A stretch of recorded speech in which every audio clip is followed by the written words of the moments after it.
Hello and very warm welcome to Junair Azhar official. इस वक्त जो दो खबरें मैं डिस्कस करने जा रही हूँ अपने इस वीलॉग में, वो आपस में कनेक्टेड हैं और शायद सबसे ज़्यादा डिस्कस हो रही हैं पाकिस्तान में। अगर कहीं डिस्कस नहीं हो रही तो वो पाकिस्तान के पार्लियामेंट में है, otherwise all the experts are talking about it. जितने भी लोग एनालिस्ट्स हैं वो भी इसके ऊपर बातचीत कर रहे हैं और न्यूज़ आउटलेट्स के पास उसके ऊपर शेयर करने के लिए कोई ख़ास मटीरियल तो नहीं है, लेकिन फिर भी वो इसे शेयर कर रहे हैं। डिबेट पाकिस्तान में बहुत कम होती जा रही है, स्पेशली जो बड़े क्रिटिकल डिसीजंस होते हैं पाकिस्तान की सॉवरेंटी के बारे में, हमारी सिक्योरिटी के बारे में, उसमें हम ज़्यादातर रिलाई करते हैं on press releases from ISPR. But when it comes to the parliament और द सेनेट, तो चीज़ें बिल्कुल या खामोश हैं या फिर डाइसी हैं या फिर न्यूट्रल हैं। और ये कोई अच्छा साइन नहीं है, बिकॉज जब भी ऐसा पीरियड पाकिस्तान की हिस्ट्री में आया है जहां क्रिटिकल डिसीजंस में पार्लियामेंट खामोश हो जबकि सिविल गवर्नमेंट इन प्लेस है, तो उसके बाद फिर who is going to be answerable for the consequences. ये बड़ी पुरानी डिबेट है, बट अनफॉर्चुनेटली हम उसी साइकिल में बार बार घूम रहे हैं। जिस रिपोर्ट की मैं बात कर रही हूँ वो फाइनेंशियल टाइम्स में पब्लिश हुई है, जिसके मुताबिक पाकिस्तान ने एक प्रपोजल फ्लोट किया है worth 1.2 billion dollars to US, जिसके मुताबिक यूनाइटेड स्टेट्स एक पोर्ट बनाए एट पसनी इन बलूचिस्तान और उसको मैनेज भी करे। अब इसको आप जोड़ के देखें एक और खबर के साथ, दैट इज कि Pakistan has already dispatched its first shipment of rare earth minerals to the US. एक एमओयू साइन हुआ था between US strategic metals and the FWO, frontier works organisation. इस शिपमेंट में कॉपर कॉन्सेंट्रेट है, एंटीमनी है, इसके अलावा कई रेयर अर्थ एलिमेंट्स हैं जो कि हम पहले भी डिस्कस कर चुके हैं, बड़े क्रिटिकल मटेरियल्स हैं for EVs, electronic vehicles, defence equipment and semiconductors. अब यूएस कंपनी इसको बहुत बड़ा माइलस्टोन कह रही है और हम भी समझते हैं कि इससे पहले पाकिस्तान की इस तरह की स्ट्रेटेजिक पार्टनरशिप विद यूएस हमने कभी विटनेस नहीं की। बट इस पार्टनरशिप की डिटेल्स भी अनक्लियर हैं, we don't know as of now. अगर आप इसके बारे में थोड़ी सी रिसर्च करने की कोशिश करें तो ये कितनी लंबी पार्टनरशिप है। ऑलरेडी बैरक गोल्ड की शक्ल में यहाँ पर फॉरेन इन्वेस्टमेंट मौजूद है बलूचिस्तान में, उनके बारे में भी जो चीज़ें जो है वो वेग हैं, जब तक कोई मसला ना खड़ा हो तब तक वो डिस्कस नहीं होती। सिमिलरली ये जो नई पार्टनरशिप है ये क्लैरिटी के साथ हमारे पास इसके बारे में कोई इंफॉर्मेशन मौजूद नहीं है, बट इट्स अ गुड ओमन, अच्छी बात है अगर आप जियो इकोनॉमिक्स को प्रेफर कर रहे हैं। But because it is happening in Balochistan, because it has a security perspective to it, and because it has two global powers now coming together on Pakistan's land, तो इसके ऊपर डिबेट होनी चाहिए। जो ये फाइनेंशियल टाइम्स की रिपोर्ट है जिसके मुताबिक यूएस को ये ऑफर की गई है कि आप पसनी पे एक पोर्ट बनाएं, इसके बारे में भी खबरें मौजूद नहीं हैं डिटेल में। और इसके बारे में जो थोड़ा बहुत रिस्पॉन्स आया है उसमें इसको एक्सप्लोरेटरी कहा गया है। नाउ इस लफ्ज़ का मतलब ये है कि आप ऑप्शंस एक्सप्लोर कर रहे हैं, ड्यू डिलिजेंस कर रहे हैं, अंडर डिस्कशन है ये चीज़ें, और इसका मतलब है कि फाइनल तो नहीं है लेकिन बहरहाल इस पे सोचा जा रहा है। अब ये अगर सोचा भी जा रहा है इस पे, तो ये जो कॉम्बिनेशन है of a port proposal and a mineral shipment, ये सजेस्ट करता है कि एक सीरियस एंगेजमेंट ऑलरेडी हो चुकी है between US and Pakistan. Let's look at the geography. Pasni कहाँ है? अरेबियन सी पे मौजूद है और 100 kilometres away from Gwadar which is run by China under the CPEC framework, रफली 150 kilometres away from Iran border.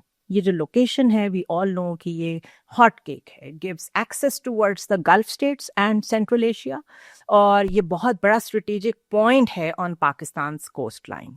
गो के ये टॉपिक बहुत पुराना हो गया है, लेकिन ये बात हकीकत है कि पाकिस्तान की जो कोस्ट लाइन है, अगर इसको स्ट्रेटेजिकली यूज़ किया जाए, अगर इसको स्ट्रेटेजिकली प्लान किया जाए, यहाँ से इतना रेवेन्यू जनरेट हो सकता है, इससे इतना फ़ायदा हो सकता है कि हमारे सारे कर्जे उतर सकते हैं। लेकिन इसको एक्सप्लोर करना तो दूर की बात है, जब भी इसके बारे में सोचा जाता है वो क्योंकि ट्रांसपेरेंट नहीं होता, आई एम श्योर उसके बारे में सोचा गया होगा। जब CPEC हो रहा था, गवादर के बारे में बातचीत हो रही थी, प्रेसिडेंट मुशर्रफ के मुंह से हमने फर्स्ट टाइम इसके बारे में बातचीत सुननी शुरू की। तो एक चीज़ तो क्लियर है कि आप आज प्लान करेंगे तो 20 ईयर्स में कुछ होगा, लेकिन उस प्लानिंग और एग्जीक्यूशन के बीच में जो कॉन्स्पिरेसी थेरीज होती हैं, उसमें आप उसको मटेरियलाइज कर नहीं पाते, या फिर वो ऑपरेशनल नहीं हो पाता। Just like the case of Gwadar, जिससे हम अभी तक वैसा फायदा नहीं उठा सके जैसा हम उठा सकते हैं। नाउ अब एलिजिडली अगर इस रिपोर्ट में कोई सच्चाई है, अगर यूएस प्रेजेंस भी पसनी पे आ जाती है, इट मीन्स कि Washington is positioned right between China and Iran's zones of influence using the ground of Pakistan. This is a big move, जिसमें आपका एक नेबर इन्वॉल्व है और एक आपका स्ट्रेटेजिक पार्टनर इन्वॉल्व है। I don't know, I have no analysis on this कि क्या उनको इस पे एतराज़ होगा कि नहीं होगा, but using a layman's approach, a common sense, of course given the circumstances Iran तो खुश नहीं होगा। और जो स्ट्रेटेजिक पार्टनरशिप आपकी चाइना के साथ चल रही है, जो टाइमली टेस्टेड है, जिसको हम देख चुके हैं कि वो कितनी मुश्किल से हमने उनके साथ एक ट्रस्ट डेफिसिट जो था, जो बार बार उन पे अटैक्स हो रहे थे, उसकी वजह से क्रिएट हुआ था, जो एक वेज था, उसको ख़त्म करके अब हम उस लेवल पे पहुंचे हैं जहां हमारी नेशनल सिक्योरिटी की गारंटी चाइना देता है। तो ये उसको कैसे थ्रेट नहीं करेगा, स्पेशली कीपिंग इन माइंड कि जो रेयर अर्थ की सारी पॉलिटिक्स हैं वो इस वक्त चाइना के कंट्रोल में है। और चाइना ने जो टेरिफ्स को फेस किया है, जिस तरह हैंडल किया है, और अपनी सप्लाई चेन्स को जिस तरह यूज़ किया है अगेंस्ट यूएस, अगर आप उस सप्लाई चेन के अगेंस्ट जाके यूएस के लिए एक और सप्लाई चेन क्रिएट करने का हिस्सा बनने जा रहे हैं, तो चाइना कैसे थ्रेटेंड नहीं होगा? I don't understand. अगर थ्रेटेंड बहुत हार्ड वर्ड है तो कंसर्न ज़रूर होगा। सो ग्लोबली ये जो रेस है, which is not for oil but for minerals, जारी है। Rare earth power is the next generation of technologies. China, मैं पहले कह चुकी हूँ, controls about 90% of global processing capacity, और यूएस ऑल्टरनेट्स ढूंढ रहा है। तो for Pakistan this creates both opportunity and risk. Opportunity तो है, आप इन्वेस्टमेंट अट्रैक्ट करेंगे, लेकिन रिस्क क्या है? Turning into a resource corridor for others instead of an industrial player itself. यानी आप एक कॉरिडोर तो बन जाएंगे, लेकिन आपकी एक तरफ ईरान है, एक तरफ चाइना है, और बीच में आप यूएस को ले आए हैं। तो अगर अभी तक हमने 20 इयर्स में ये सीखा है how to navigate between China and US, तो उसको इतनी स्ट्रेटेजिक पोजीशनिंग देने के बाद जब आप ईरान की लेयर ऐड करते हैं, तो आपकी फॉरेन पॉलिसी कैसे सर्वाइव करेगी while you are dependent gravely on IMF and World Bank? कोई इतने ज़्यादा हम अच्छी पोजीशन में नहीं है। ये एक नया चैलेंज ऐड करना कैसे हेल्पफुल होगा? आई डोंट नो। ऑल्सो स्टेबिलिटी की बहुत ज़रूरत है, सिक्योरिटी की बहुत ज़रूरत है, जो हमने बड़ी मुश्किल से चाइनीज़ के साथ मसला सेटल किया है। अगर यहाँ पर यूएस कॉन्ट्रैक्टर्स आते हैं, यूएस कंपनीज आती हैं, और वो भी यही कहती हैं कि हम अपनी सिक्योरिटी खुद मैनेज करेंगे, दैट वुड सिंपली मीन्स कि एक दफ़ा फिर प्राइवेट कॉन्ट्रैक्टर्स की शक्ल में सिक्योरिटी के लोग आएंगे। एंड हु नोस कि उन सिक्योरिटी के लोगों की लेयर में CIA होगी कि नहीं होगी। This is a grave risk in my opinion, although I am only speculating, but this is the history of Pakistan. हमने यहाँ से रेमंड डेविस जैसे कई कैरेक्टर्स को बड़ी मुश्किल से निकाला है, बहुत बुरा टाइम देखा हमने। स्टेबिलिटी की बात करें तो it takes many years to execute such projects. Security हो, स्टेबिलिटी हो, इंफ्रास्ट्रक्चर बन जाए, और इस वक्त तो बलूचिस्तान में जो टेररिज्म है वो एट इट्स पीक है। So I don't know how feasible is this. Even Gwadar अभी तक स्ट्रगल कर रहा है to become fully operational. So the practical questions are कि can Pakistan ensure security and sovereign control over such a port? Sovereign control का word यहाँ बहुत important है कि आप जो एग्रीमेंट करेंगे उसमें आपकी ज़मीन पे, आपकी कोस्ट लाइन पे जो प्रोजेक्ट बन रहा है, आप उसे कितना आउटसोर्स कर रहे हैं, आपकी सॉवरेंटी उसमें कहाँ है। And then there is a regional layer to it. After withdrawing from Afghanistan, US is desperate. We all know. कभी बगरामे पे बेस की बात करते हैं, कभी logistical footprint near central Asia की बात करते हैं।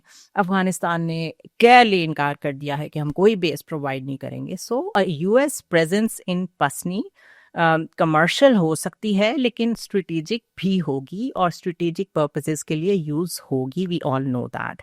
अफगानिस्तान उस पर कैसे रिएक्ट करेगा, that is another angle. History ये बताती है कि एक दफ़ा मेजर पावर्स जब किसी स्ट्रेटेजिक सेटअप में आके अपने इंफ्रास्ट्रक्चर को डेवलप करके वहाँ बैठ जाती हैं तो वो फिर वहाँ से आसानी से जाती नहीं हैं। शम्सी एयरबेस इन पाकिस्तान की मैं मिसाल दूंगी, जो कि that was used by US till 2011। Exactly ये वही पीरियड था जब बहुत ही ट्रस्ट डेफिसिट था बिटवीन यूएस एंड पाकिस्तान, और मैंने अभी रेमंड डेविस का नाम लिया और यहाँ प्राइवेट कॉन्ट्रैक्टर्स मौजूद थे। हमने उन्हें कैसे यहाँ से निकाला ये everybody knows. So globally basis like Diego Garcia, इसको आप सर्च कीजिएगा, जिबूटी और कतर, ये सब स्टार्ट में ऐसे ही टेम्पररी वेंचर्स थे, टेम्पररी फैसिलिटीज थी, but now they are there for decades. At the policy level Pakistan को ज़रूरत है कि शिफ्ट करे जियो इकोनॉमिक्स की तरफ। यस, हम हमेशा सिक्योरिटी ड्रिवन स्टेट बन के नहीं रह सकते, लेकिन अगर जियो इकोनॉमिक्स में भी आप सिक्योरिटी की लेयर ऐड कर रहे हैं, यूएस के साथ ही दोबारा आप फोकस कर रहे हैं on trade and connectivity and investment this time, तो you have to be very careful, because ये एक आप पावर गेम में इन्वॉल्व होने जा रहे हैं जहाँ पे 3-4 आइडेंटिटीज इन्वॉल्व हैं। ईरान है, अफगानिस्तान है, चाइना है, यूएस है। एक और रीजनल सिग्नल भी आप ये दे रहे हैं कि you are tilted towards US no matter what you say. अभी जो अजरबैजान और आर्मीनिया के दरमियान सुलह कराई है प्रेसिडेंट ट्रंप ने, उसमें भी उन्होंने अपने लिए एक कॉरिडोर रिजर्व किया है जो एक्सेस देता है उन्हें close to Iran. So seen together these moves from the Caucasus to the Arabian Sea show कि कैसे मल्टीपल पावर्स reposition कर रही हैं खुद को around Iran, China and South Asia. So what should Pakistan do? Any discussion about pasni or mineral exports must be transparent. Parliament में debate करें, provincial representation उसमें रखें, क्लियरली डिफाइन करें सिक्योरिटी, ओनरशिप और उसकी लिमिटेशंस क्या होंगी। इसके अलावा एक टाइम बाउंड कॉन्ट्रैक्ट होना चाहिए, जॉइंट मैनेजमेंट होनी चाहिए, पता होना चाहिए कि पाकिस्तान की सॉवरेनिटी इसमें कहाँ स्टैंड करती है। Investment, yes we all want investment, but इतनी बड़ी इन्वेस्टमेंट से पहले आप यूएस को ये क्यों नहीं कहते कि अपने ऐसे स्टार्टअप्स यहाँ पे लेके आए जैसे आप इंडिया में लेके आए थे, ताकि एक आम आदमी का फायदा भी हो सके। In the end, this story isn't only about a port or a shipment. It's about how Pakistan manages its strategic geography and its natural wealth in a changing global scenario. सिर्फ एक balanced, transparent approach ही इस opportunity को आपकी strength में तब्दील कर सकती है। लेकिन अगर ये miscalculation हो गई, डिसीजन सीक्रेसी में ही होते रहे, लोगों को नहीं बताया गया, लोगों की राय नहीं शामिल की गई, पॉलिसी डोमेन में भी मल्टीपल लोगों से अगर मशवरा ना किया गया, तो ये अपॉर्चुनिटी आपके लिए एक और डिजास्टर और डिपेंडेंसी बन सकती है। सी यू नेक्स्ट टाइम।